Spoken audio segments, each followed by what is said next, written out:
In other words, there's almost a championing of the abortion right. And it's important for us as activists to realize what we're sort of up against. Sometimes I'll speak at pro-life events, and you meet pro-lifers who say, oh, well, we've got some pictures about what happens in the womb, and we're going to show them to everybody in America, and once people see what's going on, this will be the complete end of abortion. But I think to myself, is that really the case? Is it really the case that if people knew what was going on, they would actually swing over to the pro-life camp? The truth of the matter is that abortion is the debris of the sexual revolution. If you're going to have a sexual revolution, you're going to have unwanted pregnancies. And many of the people who are champions of abortion know that. They do not want to have a reconsideration or a repeal or a re-examination of the sexual revolution, and so they recognize if you're going to make an omelet, you have to break some eggs. And in that sense, abortion has become accepted in large swaths of our society as the recognition of the aftermath of a big social change in this country. Why am I saying this? Because it's a way of saying to us who believe in the pro-life cause, it's not going to be enough to show the pictures. At some level, you have to open up a debate about what has actually happened to our society over the past few decades. What I thought I would speak about a little bit this evening is the particular sort of philosophy, but also the religious philosophy of Barack Obama. Now, this is actually a topic surrounded by mystery. Because on the one hand, I mentioned that you've got Obama, and he's got this sort of aggression about social issues. An aggression that doesn't necessarily manifest itself in policy. It can. I mentioned, for example, the Defense of Marriage Act. The Defense of Marriage Act is a really good example of a kind of lawlessness that we've seen with Obama, because here's an act that was passed by both houses of Congress, signed into law by President Clinton, and Obama won't enforce it. Now, this is very odd. Congress makes laws. It's the job of the president, the head of the executive branch, to enforce it. But Obama's view is that if he doesn't like the law, he's just not going to put it into effect. Now, what's going on with Obama? Is he the same as Bill Clinton? Is he the same as John Kerry or Michael Dukakis or Jimmy Carter? Part of what I want to argue tonight is Obama is a very different sort of a guy. He has a different philosophy. Now, some people think that that philosophy is that Obama is a secret Muslim. That Obama actually is sympathetic to Muslim jihadis who are captured in foreign wars in Iraq and Afghanistan, because he, Obama himself, has sort of a Muslim allegiance. After all, didn't the guy go to some kind of a religious school, a madrasa in Indonesia? Wasn't his father a Muslim? Wasn't his stepfather, the Indonesian guy, a Muslim? The thing is, when you begin to look a little bit closer, you actually realize that Obama is not a Muslim. He went to a school in Indonesia. He was exposed to Islam, but he was exposed to a lot of other things. Indonesia, in that way, is a country with a lot of Hindus, a lot of Christians, a very sort of syncretic education. Obama's father was actually an atheist, born a Muslim, but then rejected it. Obama's mother was also an atheist. And Obama's stepfather in Indonesia, a guy named Lolo Soetoro, was also an atheist.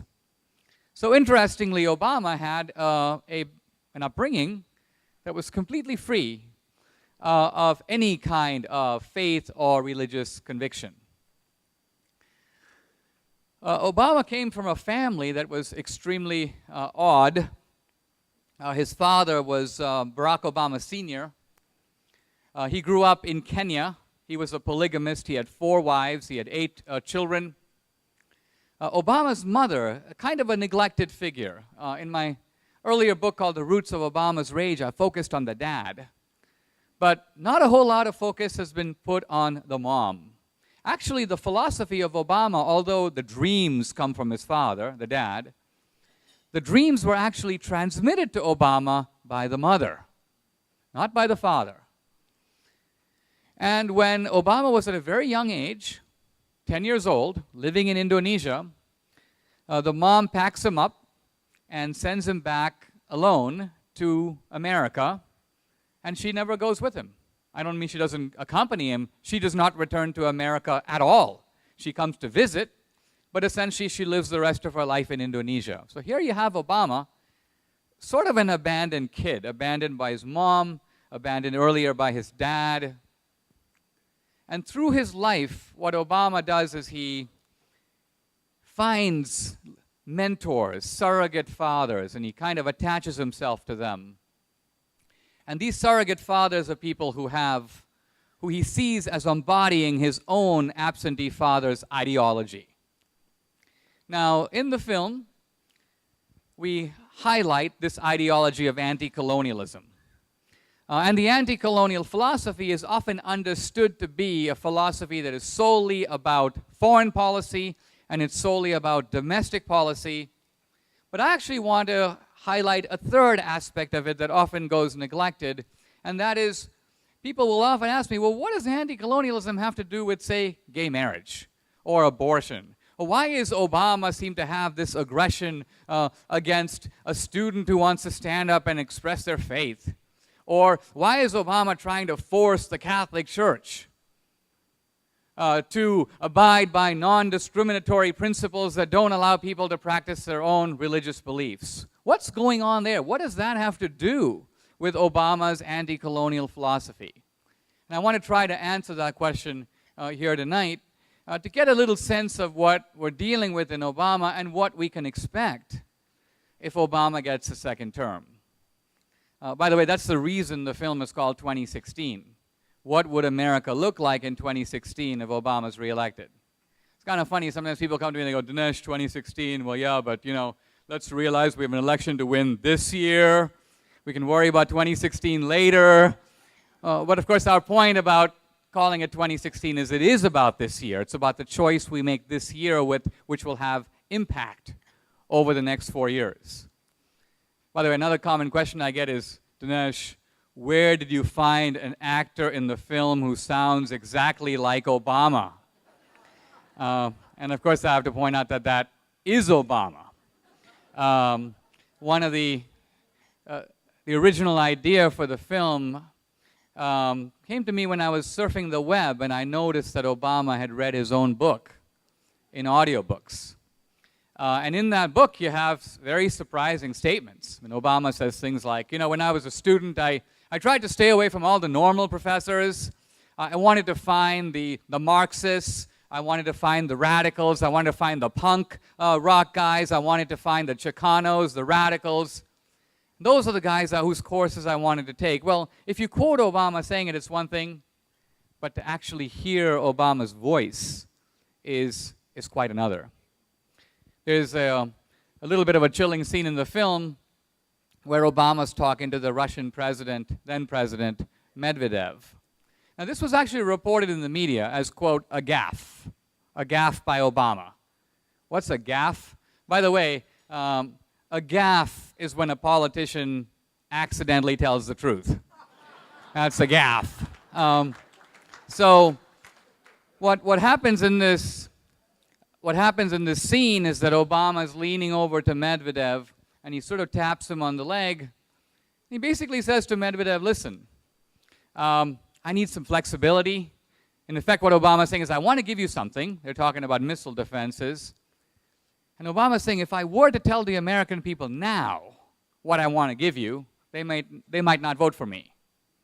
So let's wait till after the election, and once I'm reelected, and presumably don't have to be elected again, then we can do business.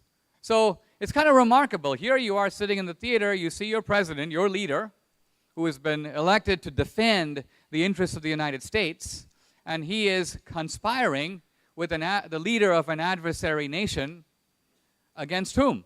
Against you. And in effect, what Obama is admitting in that scene is he has a hidden agenda. He's not saying what it is, but he is acknowledging that there is one.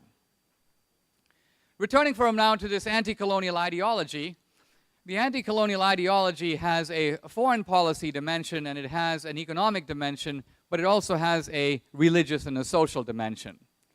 What's the foreign policy dimension? Quite simply, it is the idea that America is the rogue nation in the world. Not Iran, not North Korea, America. We're the bad guys.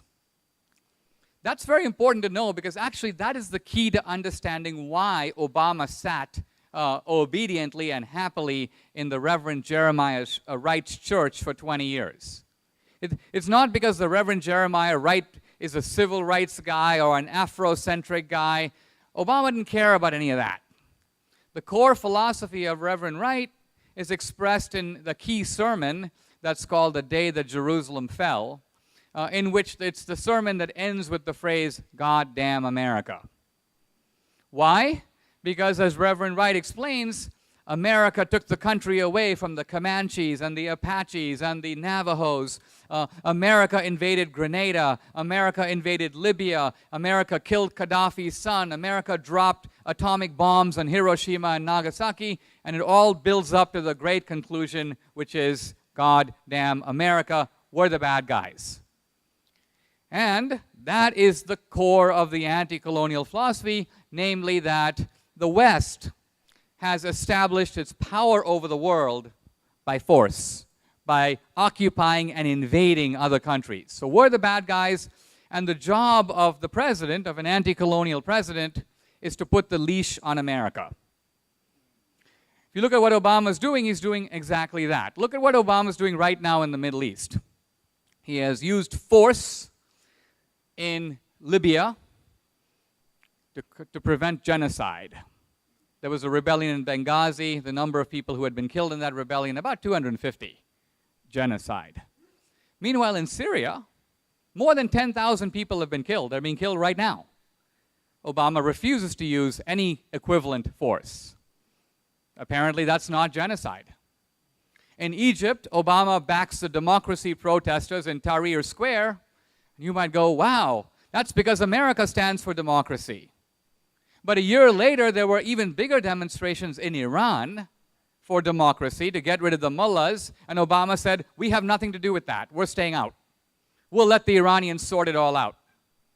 So why is Obama for democracy in Egypt, but not in Iran? The answer to that question can be easily figured out when you realize that the two guys who have been pushed out, Gaddafi in Libya and Mubarak in Egypt, were both doing business with the United States. Mubarak was our close ally. Gaddafi was not an ally, but he was outing terrorists and paying reparations for the Lockerbie. But he was behaving himself. Those two guys are gone. Who are the guys who are still in place? Assad in Syria, our enemy, state sponsor of terrorism, sponsor of Hezbollah in Lebanon, and the mullahs in Iran, our deadly enemy. And in fact, allied with Assad. They're still in there. So why would an American president actually undermine our allies and seem to have no problem with groups like the mullahs in Iran or the Muslim Brotherhood, the largest organization of radical Islam in the world, coming to power in Egypt? And this is why people suspect Obama is a secret Muslim. No, he's not. But what Obama is trying to do is reduce American influence in the world. He's trying to reduce America's footprint in the world. Why? Because he thinks we've been stepping on the world. Not because he hates America. It's not because he's a traitor. He simply thinks that we, America, were the bad guy. Putting a leash on America, that's what he ought to do. That's what he actually is doing. And when he shows this solicitousness toward these Muslim jihadis, it's because he sees them as freedom fighters against the occupying power that is America. We're occupying Iraq. We're occupying Afghanistan. Those guys are fighting to free their countries against us.